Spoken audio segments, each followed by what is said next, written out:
What up, YouTube? I'm back with another video. Now, I wasn't going to touch on this topic. I really wasn't.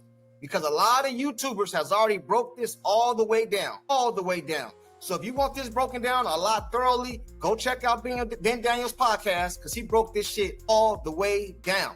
But in my last video, I had people in my comment section asking me to give my opinion on this topic. So we're going to get all the way into it. Now, as you guys know, the entitled ass women of the Wnba is in negotiations for a new contract and with the CBA and all that type of stuff. Now, on that thumbnail, that's Breonna Stewart, Nafisia Collier, and Asia Wilson. 3 of the best players in the whole WNBA. The whole WNBA.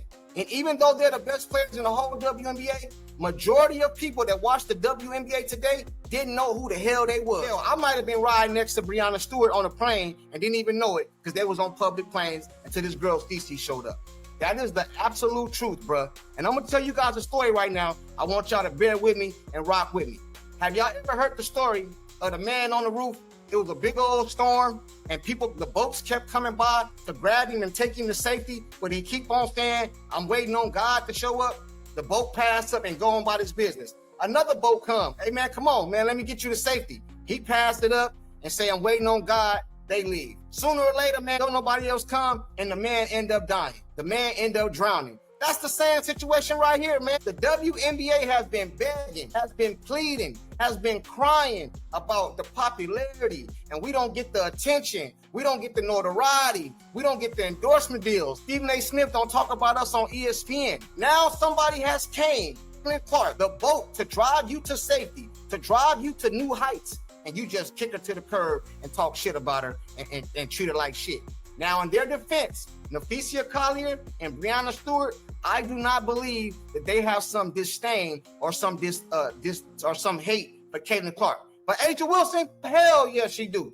Asia Wilson do not like Caitlin Clark. And even though Asia Wilson is nationally known as the best player in the league, a majority of the population, majority of the people who watch the WNBA did not know who the hell that lady was, because I didn't, and I can keep it real, man. I did not know who Asia Wilson was. Now, I know a lot of people gonna get in my comment section and say, oh man, you tripping, we know who Asia Wilson was.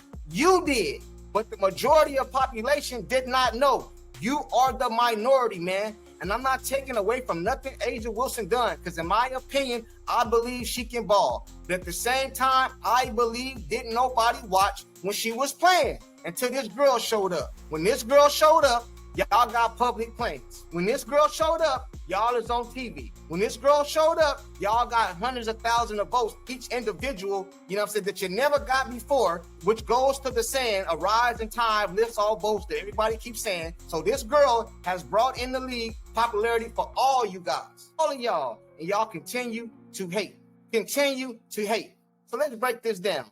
If I'm an owner and I'm in negotiations for the CBA with the women, this negotiation don't even start until Caitlin Clark show up. So kill your pride, put your pride to the side, and give that girl a phone call. Because it ain't no negotiation without her. Because you guys have been here this whole time, 30 plus years, and I continue to lose money investing in you. When do I get some of my money back? Now y'all want this, y'all want that. We ain't giving you none of that, none of that. And it's crazy though too, because these guys right here are these women talking about a strike when Nafisia and Breonna Stewart, you know what I'm saying, they got the unrivaled league. So that's almost like a conflict of interest, because if the WNBA go on a strike, wouldn't they be the one that profit and prevail in that situation? Like, this don't even make no sense. I try not to talk about the women of the WNBA in a bad light. I try to give them their credit, because even though I came to the league for CC, I have noticed and I have witnessed a lot of other WNBA players out there getting busy, out there getting buckets. But the crazy part about it is, bro, why is it so hard to just acknowledge that this girl, whether you like her or not, whether you say other players are better than her than not, the popularity, the notoriety that she brings is trying to uplift your league. Why can't you just accept that? Why can't you just accept facts? You know what I'm saying? Now in the Bible, it says pride come before the fall. And if you guys keep being prideful, this league will no longer make it, man, because Caitlin Clark do not need you. Y'all need her. I'll give you another story. Back in the day when I was growing up, I have a disagreement with my grandpa or something like that. He always told me he just started laughing and giggling and shit. And I always wondered why the hell he laughing, man. This shit ain't funny to me. I asked him why he laughing. He used to always tell me, you gonna need me before I need you. You gonna need me before I need you. And that make perfect sense in this situation right here. And it fit. Caitlin Clark, this league can go on strike today and she good.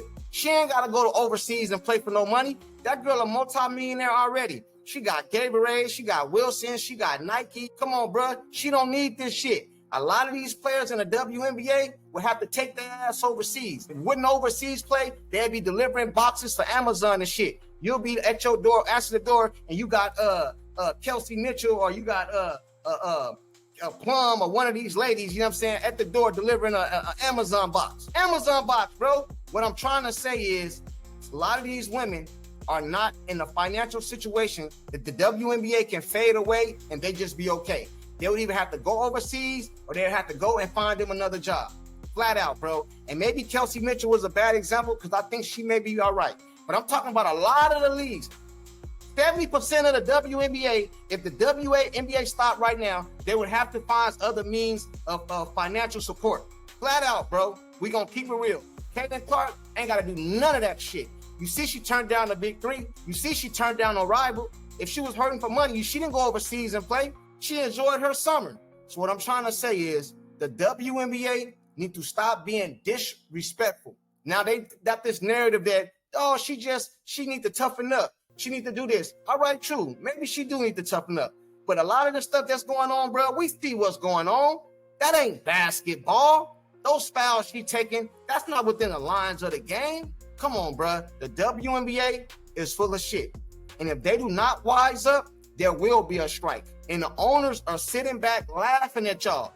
I think Breonna Stewart said something like it was disrespectful that they ignored us. Let me tell you why they ignored you. Because you have no leverage. I wasn't in that room or on that phone call with the negotiations, but I can damn near tell you how it went. They put the ratings and the numbers in front of y'all, and they showed you do not make no money without that girl over there.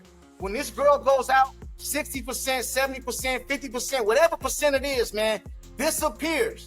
Owner, investors, their priority is to make money. Their priority is to make a profit. And why should I, as the owner, keep investing in something that's just gonna fail? That's like putting a lighter to money. I might as well just take some money, go outside, put some gasoline on it, and throw it and light a match. Because that's basically what's going on with this league. When will you women understand that? When will you guys come to terms and just open the girl in with open arms? We ain't asking y'all to kiss her ass. Cut that bullshit out. That's a narrative that the haters push. We asking y'all to treat her fair like everybody else in the league. That's it. And if you guys want this CBA to be successful, you guys are gonna have to stop being so prideful. Because without Caitlin Clark, the WNBA goes back in the trash can. Because a lot of us will stop watching. And I'm one of them. I'm gonna keep it all the way honest with you. I did not watch the WNBA since Cynthia Cooper retired. That's who I like. That's who I like to watch. But all these years, 30 plus years, I did not watch the WNBA. I'm not saying it's not no women in there can ball. It's just not entertaining. And that's not just me. That's the majority of people in the world. So all you guys that keep saying, I watch, you are the minority. The minority. Flat out, bro. What business can you have that lose money every single year? I'm not talking about break even. I'm talking about lose money every single year and stay afloat. But yet, we got these entitled ass women that got the nerve to have an attitude talking about we not getting what we want. Why should the owners give me a reason? If I'm an owner, give me a reason why I should invest in you. You can't give me one. All you can give me is entitled ass shit. We deserve, we should get. What do you mean you deserve? Show me on paper why you deserve that and I'll give it to you. What can you show me on paper? Because what I do know is I've lost money every single year of this WNBA and we still lost money even though Caitlin Clark showed up. But it shows progression. It's a news article going around like saying that Caitlin Clark is almost worth $1 billion to the league. $1 billion. What other woman in the NBA, WNBA can say that? At one time, the NBA players were donating money to help pay for y'all salaries. But yet you want the owners to come out here and just keep lighting fire to real money. It makes no fucking sense. And I'm sorry to cuss like that, but I gotta keep it real. It makes no sense. None.